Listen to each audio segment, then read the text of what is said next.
Bismillahirrahmanirrahim. Assalamualaikum warahmatullahi wabarakatuh. Perkenalkan, nama saya Kevin Jenner, BP 18110015. Di sini saya akan menjelaskan materi tentang database terdistribusi, yaitu tentang distributed database. Adapun yang pertama itu centralized database atau database terpusat. Yaitu adalah sekumpulan database dalam komputer yang terletak dalam satu lokasi. Yang kedua itu decentralized database atau database yang tidak terpusat. Itu database ini itu sekumpulan database mandiri dalam suatu komputer yang tidak saling terhubung satu sama lain. Selanjutnya itu database terdistribusi, yaitu suatu database yang tersebar secara fisik, diantaranya itu berupa database dalam komputer yang berada di lokasi yang berbeda, yang selalu dihubungkan dengan suatu perangkat komunikasinya. Ada pula itu distributed database ini tidak sama dengan decentralized database itu sendiri. Kita masuk dalam definisi. Adapun definisi dari database terdistribusi ini yaitu kumpulan data yang digunakan bersama yang saling terhubung secara logik tetapi tersebar fisik pada suatu jaringan komputer. Adapun karakteristik dari database terdistribusi ini yaitu yang pertama, kumpulan data yang diinginkan bersama secara logik. Yang secara logik ini itu tersebar pada sejumlah komputer yang berbeda. Yang kedua itu komputer ini yang dihubungkan menggunakan jaringan komunikasi. Yang ketiga itu data pada masing-masing situs dapat menangani aplikasi-aplikasi secara otonomi. Yang keempat itu data yang pada masing-masing situs di bawah kendali satu DBMS. Yang kelima itu masing-masing DBMS berpartisipasi dalam sedikitnya aplikasi global.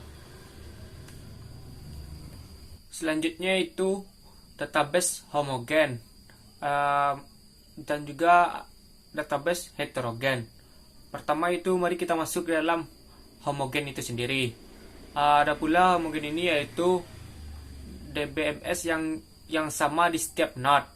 Dengan yang pertama itu DBMS yang otonom ini dan mandiri. Yang kedua DBMS yang tidak otonom itu terpusat dan koordinir. Tiga itu mudah dalam pengelolaannya, sulit dalam mengendalikannya. Yang kedua itu database heterogen. Adapun yang dimaksud dengan heterogen ini yaitu setiap node mempunyai DBMS sendiri. Yang pertama itu dari sistem dengan peran DBMS yang penuh atau sebagian. Yang kedua yaitu gateway atau jalur yang sederhana antar database yang tidak mengutamakan salah satu database secara logik. Yang ketiga itu sulit mengelolanya, tergantung pada kemandirian dari sebuah organisasi itu sendiri. Selanjutnya itu kita masuk dalam tujuan database terdistribusi ini. Adapun tujuannya itu transparansi lokasi. Itu yang pertama dari transparansi lokasi ini yaitu user yang tidak mengetahui lokasi data.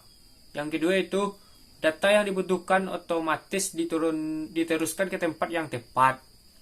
Yang kedua itu dari tujuan database terdistribusi ini yaitu otonomi lokal. Yang maksud dalam otonomi lokal ini yaitu yang pertama, situs lokal dapat mengoperasikan database-nya ketika koneksi dengan jaringan terputus.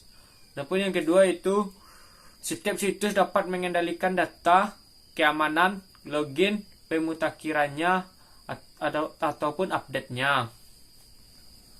Selanjutnya itu kita masuk dalam cara mendistribusikan data. Ada pula cara mendistribusikan data ini terdapat 4 cara. Yang pertama itu dalam melakukannya itu replikasi data. Replikasi data ini itu hasil dari copy data distribusi ke dalam situs yang berbeda. Yang kedua itu fragmentasi horizontal. Fragmentasi horizontal ini itu baris lain dalam sebuah tabel didistribusikan ke situs yang berbeda. Yang ketiga itu fragmentasi vertikal. Adapun fragmentasi vertikal ini itu kolom lain dalam sebuah tabel didistribusikan ke set berbeda. Yang keempat, kombinasi ketiganya. Kombinasi yang ketiganya itu kombinasi dari replikasi data, fragmentasi horizontal maupun fragmentasi vertikal yang dikombinasikan langsung ketiganya. Database relasional adalah koleksi data terstruktur yang disajikan lewat tabel-tabel yang saling berhubungan atau relasi. Tipe ini adalah bentuk basis data yang konvensional. Contohnya itu MySQL, PostgreSQL, SQLite, Microsoft SQL Server, dan lainnya. RDBMS itu Relational Database Management System, fokus pada konsep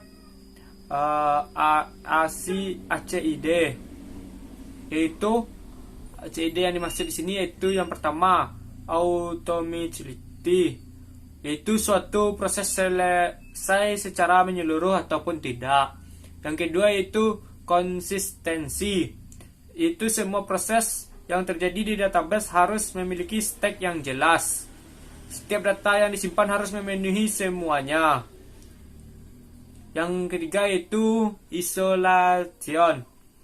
Isolation ini itu sebuah proses yang tidak boleh memengaruhi proses lain.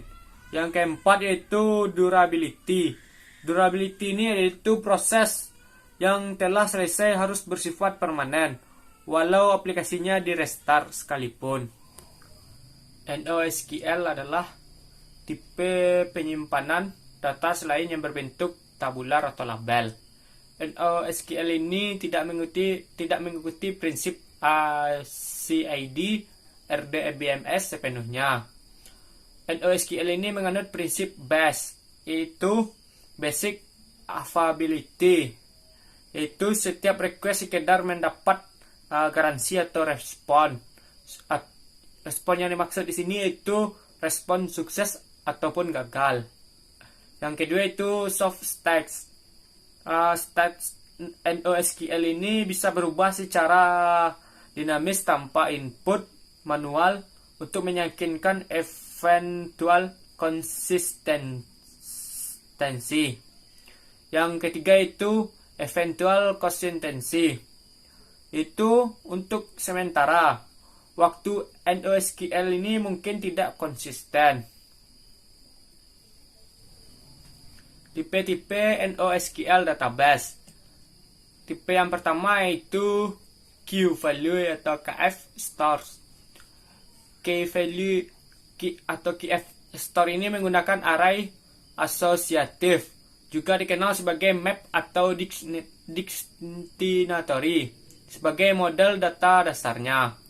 Dalam model ini dapat diwakili sebagai koleksi pasangan nilai dan kunci.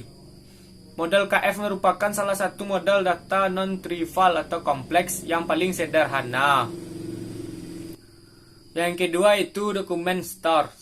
Adapun dokumen store ini, jenis NoSQL ini merupakan database yang berbasiskan dokumen.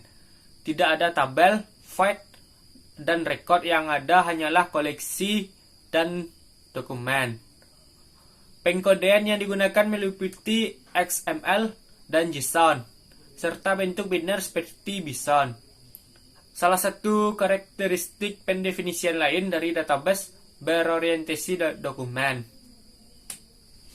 Yang ketiga itu graph store, jenis database NoSQL yang merupakan struktur dari graph dan dengan node, edge, dan properties untuk menyimpan datanya.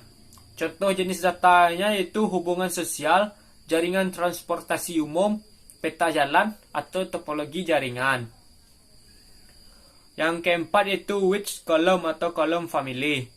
Metode ini biasanya hanya dikembangkan oleh yang membuatnya sendiri, seperti Google dan Facebook dengan Bigtable atau Cassandra-nya.